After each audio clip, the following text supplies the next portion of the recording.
Terima kasih Anda masih bersama kami di Prime Plus. Saya ke Mas Praswat kalau begitu. Tadi sebelum jeda, Mbak Almas menceritakan logikanya bahwa diskresi satu hal, tapi kemudian tidak bijak dan merugikan tidak hanya negara tapi juga masyarakat yang mengantri antrian itu juga dah satu hal yang menjadi pertimbangan. Bagaimana biasanya penyidik KPK melihat dasar itu, Mas, sebagai indikator? Justru malah itu yang paling pokok pertama kali yang sebelum kemudian dibangun konstruksinya itu adalah pondasi awalnya, Mas Bram. Jadi kalau dalam teknis pidananya namanya mens rea. Jadi niat jahat. Bukan mens reanya Pak Mas Panji ya. Ini mens rea. Jadi ada niat jahat. Niat kalau kata Mbak Almas tadi motifnya apa? Karena kita sudah ngantri puluhan tahun. Kenapa kok tiba-tiba malah 20.000? Justru bukan untuk mengurai antrian, tapi kok malah dibagi ke khusus. Nah, ini yang kemudian pertama logika awal yang dibangun oleh itu. Jadi kita biasanya dalam ekspos itu saling menguji masing-masing. Kenapa? Ada tesis, ada hipotesis, ada sintesis baru nanti. Jadi kemudian kita memiliki kesimpulan bahwa oh motifnya 1, 2, 3. Nah, dalam konstruksi pasal 2 dan pasal 3 itu kan harus ada yang diuntungkan, baik diri sendiri, si pejabat bersangkutan atau orang lain bisnis ininya ya, bisnis gengnya gitu, organisasi bisnis atau dan lain-lain lah. Nah, nanti itu baru masuk lagi ke tahap selanjutnya, pondasi selanjutnya adalah ada nggak yang dinikmati, ada nggak yang diuntungkan, gitu loh. Jadi kalau sudah ada niatnya, oke, diuntungkan. Jadi satu-satu nih unsur dibuktikan. Ada nggak yang dibuktikan seperti kata saya tadi. Jika kita sekarang berdebat tidak ada aliran, saya mungkin jadinya kita kayak debat kusir, Mas Bram. Nggak mungkin kita akan buktikan di sini. Dan kalaupun misalnya saya yang menjadi penyidiknya hari ini, itu pun juga nggak akan mungkin saya sampaikan ke publik bahwa ada nama A, B, C, D yang memberikan uang kepada Gus Yakut gitu. Itu nggak mungkin karena keselamatan beliau dan keluarga, apalagi kemarin baru ada teror ya, Mas Andri Yunus, kawan kita juga. Nah ini juga bahaya sekali, di KPK juga sering sekali juga teror, ancaman terhadap saksi dan lain-lain. Jadi pasti ada mens reanya, pasti ada niat motifnya, lalu kemudian pasti juga ada yang diuntungkan.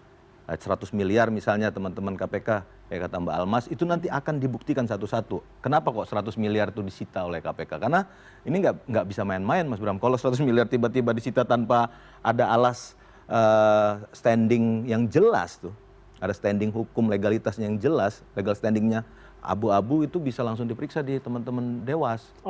Jadi bukan hanya publik, mereka langsung penyidiknya juga bisa langsung dinonaktifkan, bisa. Karena dianggap kesalahan SOP ya, kalau misalkan tidak ada dasar yang kuat. Itu bukan kesalahan SOP aja, itu perbuatan melawan hukum malah.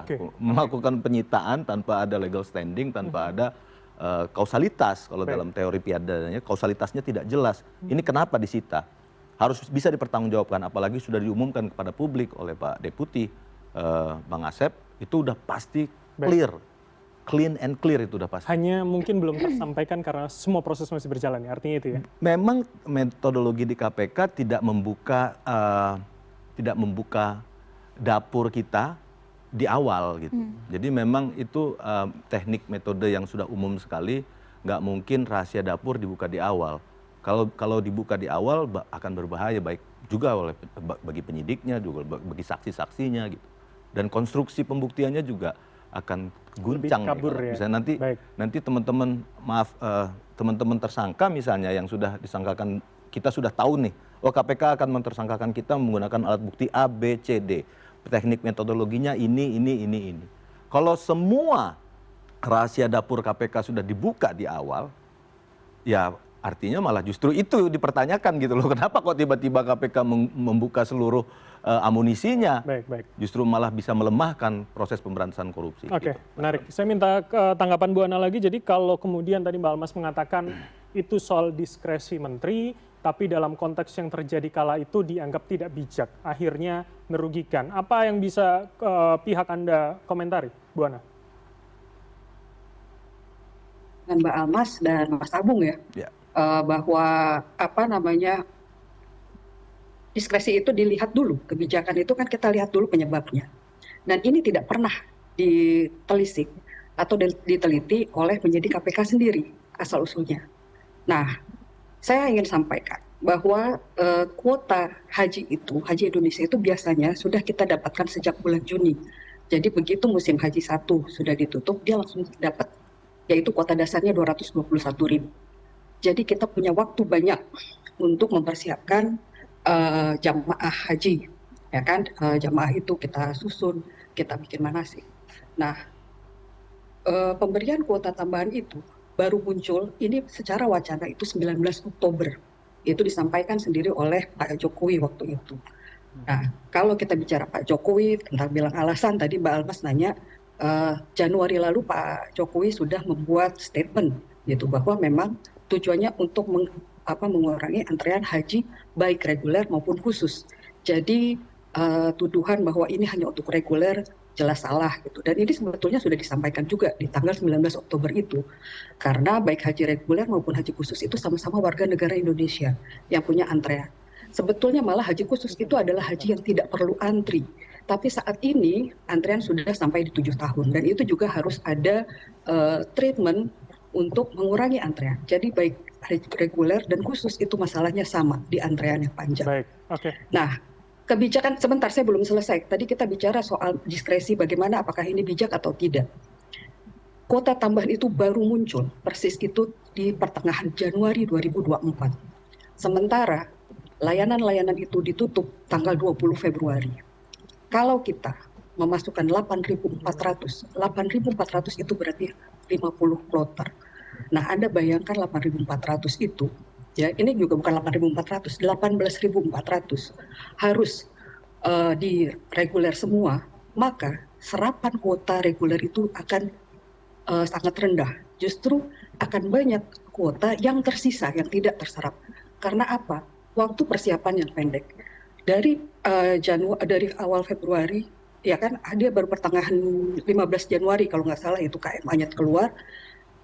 Lalu bulan berikutnya Februari itu layanan sudah ditutup. Artinya hanya punya waktu sebulan untuk mengurus visa. Oke. Anda hitung sendiri berapa sehari visa harus selesai gitu ya dalam sehari. Itu soal visa saja. Lalu kita juga harus menghitung mengapa alasan Saudi itu memberikan kuota tambahan. Saudi itu memberikan kuota tambahan hanya ketika satu dianggap negara itu siap. Jadi 2 kali Indonesia dianggap sudah siap karena kita sudah memulai persiapan sejak Juni tahun 2023. Lalu Saudi melihat apakah masih ada tempat gitu ya, hotel. Kita mencari, betul ada hotel yang fasilitas di sana. Tapi haji itu bukan hanya di Mekah atau Madinah. Haji itu adanya di Arafah, Musdalifah, dan Mina. Baik. Gitu. Nah, di Mina itu karena kita sudah mulai baru mendapatkan kuota itu di Januari Februari, artinya negara-negara lain sudah membooking tempat-tempat itu. Gitu ya. Jadi kita hanya tersisa 17 hektar di zona 3 dan 4 Mina. Saat itu Saudi sudah menawarkan zona 2. Zona 2 itu harganya 2 kali lipat dari zona 3 dan 4. Gitu ya. Ini kita bicara prinsip keadilan. Oke, jadi soal teknis ya, Bu Ana yang menjadi alasan ya. Oke, kami tangkap. Betul, dan itu sebabnya kenapa ketika kuota tambahan itu ada dikeluarkan, disampaikan oleh Jokowi pada Oktober, kami baru berani membaginya itu di pertengahan Januari. Baik. Itu pun setelah dilakukan simulasi, lalu ada staf-staf yang melakukan analisis teknis, misalnya mencari hotel, lokasi-lokasi hotel yang dekat, gitu ya. Kami tidak mau menempatkan jamaah itu di Mina Jadid misalnya, karena pertama DPR sudah melarangnya, kedua jaraknya jauh sekali. Baik, oke. Dari Jamarat atau tempat melintas Jumroh. Baik, Mbak Almas, apa tanggapan Anda kalau kemudian soal teknis dan kemudian waktunya terlalu mepet? Iya. Kalau tadi disebut ini sama-sama warga negara, sebetulnya kita lihat problemnya beda ya. Antrian jamaah haji reguler tuh 47 tahun. Antrian jamaah haji khusus nggak segitu gitu, jauh lebih pendek begitu ya. Hamin 1 tahun, hamin 2 tahun dan sebagainya begitu. Jadi saya rasa di sini tidak bisa disamakan problem haji khusus dan problem haji reguler. Kemudian soal diskresi ini kan nggak bisa diambil sembarangan begitu ya. Perlu ada pertimbangan-pertimbangan. Ada kekosongan hukum tidak di dalamnya. Ada stagnasi pemerintahan yang kemudian butuh kelancaran, dan satu poin yang juga di state di situ di undang-undang administrasi pemerintahan adalah terkait dengan kepentingan umum begitu. Nah, jadi menurut saya dibuka saja informasinya soal kesiapan itu. Kalau memang kebijakan itu diambil oleh menteri bukan karena ada upaya untuk mencari rente, bukan karena ditransaksionalkan, tapi memang betul-betul berbasis kesiapan teknis di lokasi haji, baik itu di Madinah ataupun di Mekah, terlebih tadi disebut untuk ibadah di Arafah, Musdalifah dan Mina begitu ya, sehingga tidak simpang siur kemana-mana. Kemudian yang kedua, Mas, di sini yang penting dicermati juga adalah proses penegakan hukum yang dilakukan oleh KPK. Saya rasa tidak hanya disebabkan oleh adanya latar belakang pengambilan kebijakan yang janggal begitu ya, tetapi ada unsur lain di situ. Ada dugaan misalnya terkait dengan itu tadi ya, soal kerugian, kemudian soal menguntungkan pihak lain, entah itu diri sendiri, orang lain, atau misalnya korporasi dan sebagainya begitu. Kalau misalnya memang hanya kebijakan itu diambil hanya karena problem teknis di lokasi haji, tanpa ada misalnya dugaan pemberian suap atau dugaan pemberian gratifikasi dan sebagainya, saya rasa KPK juga tidak akan berani untuk memproses kasus ini sampai menetapkan seorang menteri menjadi tersangka begitu. Sehingga di sini kalau kami patut menduga di balik adanya kebijakan pembagian kuota yang 50-50 untuk haji reguler ataupun haji khusus yang masuk ke radar KPK sampai penetapan tersangka, ini artinya sangat besar dugaan ada transaksi di balik itu atau diikuti dengan transaksi di balik pemberian kuota haji khusus yang dari kalau di pasal 6 itu hanya 8%, kemudian di kuota tambahan menjadi 50%. Gitu. Baik, saya terakhir ke Bu Ana, saya minta Anda juga menanggapi itu. Jadi artinya seakan ada udang di balik batu begitu Bu Ana. Kalau memang KPK sampai menetapkan, tidak mungkin penjelasan yang Anda sampaikan itu tidak diterima KPK, tidak dianggap sebagai dasar yang kuat dari sebuah diskresi tadi Bu Ana. Singkat saja. Jadi kalau untuk penjelasan teknis itu sebetulnya sudah disampaikan di tahun 2020. Ya, karena setiap perubahan itu saya sendiri yang menyampaikan. Sama juga dengan misalnya tuduhan sejumlah haji T0, artinya tahun 0 yang berangkat 3.000. Itu bukan temuan, itu saya yang mengumumkan. Nah, saya melihat, saya mengamati KPK ini dalam khusus di dalam kasus kuota haji selalu melontarkan fakta-fakta yang hanya separuh. Misalnya dia bilang saat waktu untuk pelunasan dibuat mepet hanya 5 hari, gitu dia bilang. Betul 5 hari, tapi itu satu gelombang. Ya, jadi kita bikin itu 9 gelombang, artinya 5 hari pertama, 5 hari gelombang 1, 5 hari gelombang 2, 5 hari gelombang 3, sampai akhirnya 9 minggu atau 10, sekitar 2,5 bulan. Jadi sebetulnya T0 itu adalah tahapan paling akhir dalam pelunasan haji. Dia selalu sesuai dengan porsi. Bagaimana cara melihatnya? Kita lihat di nomor porsi. Itu nomor porsinya berurutan. Saya sih berharap gitu ya, memang KPK ini menjalankan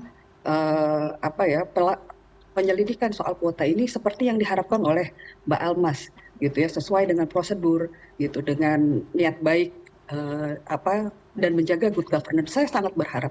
Tapi sampai saat ini saya juga belum melihat itu. Karena saya melihat ada upaya-upaya framing, karena kan tadi saya bilang banyak sekali fakta-fakta yang hanya separuh disampaikan.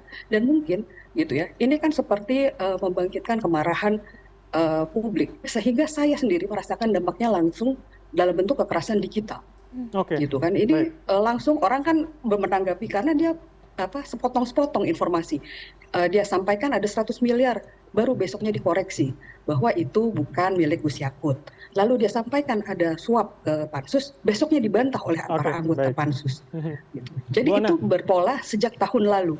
Baik. Itu mungkin seperti kata Mas Praswa tadi ya, bisa dijelaskan nanti di pengadilan secara jelas bagaimana kemudian KPK dan juga pihak Anda. Tapi terakhir yang ingin saya mintai keterangan dari Anda, artinya setelah pra-peradilan ditolak oleh PN Jaksel beberapa saat yang lalu, adakah langkah lanjutan yang kemudian untuk bisa melihat kasus ini lebih terang?